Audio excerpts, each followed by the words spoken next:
Loob nitong si Ina dahil tulungan nga itong si Lola Arya. Ginawa niya ang lahat ng kanyang makakaya. Nagawa siya ng mga campaign ads sa television.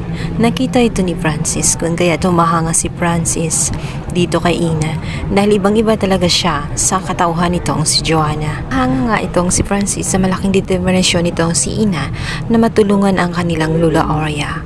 Kaya naman nasabi ng kanyang ama na tela ba kakaiba nga itong si Ina, para bang papalitan na nga niya ang kanyang posisyon na parang abogado, parang hindi na siya kailangan. Naman natutuwa ang kanilang ina. Sinabi nito na huwag agad maniwala dito kay Ina sapagkat hindi nila alam ang buong katauhan nitong si Ina. Ngunit sinabi ni Francis na alam niyang meron silang hindi pagkakaunawaan at huwag umano siyang mag-alala sapagkat wala namang sinasabing hindi maganda itong si Ina sa kanya.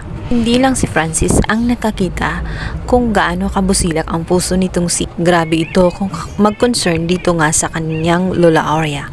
Kung kaya napaisip si Lola Arya at yun ang naging desisyon niya na kailangan ay magpahinga na siya at tuluyan na nga niyang ibigay kung saan nararapat ang kanyang inheritance. Isang pulong, isang meeting ang magaganap.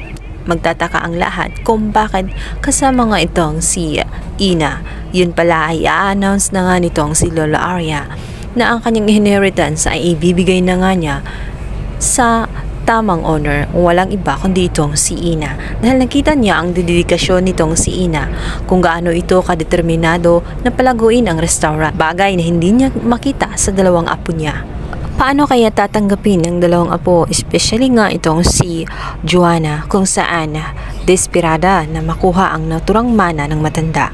Inaasahan nito na mapapasa kanya, subalit si Lola Arya ay walang tiwala sa kanya sapagkat masyado itong makasarili at walang ibang iniisip kundi ang kayamanan lang niya. Hindi man lang niya makita ng kabutihan nito sa puso at hindi man lang marunong kung ano ang dapat gawin bilang isang leader ng isang kumpanya.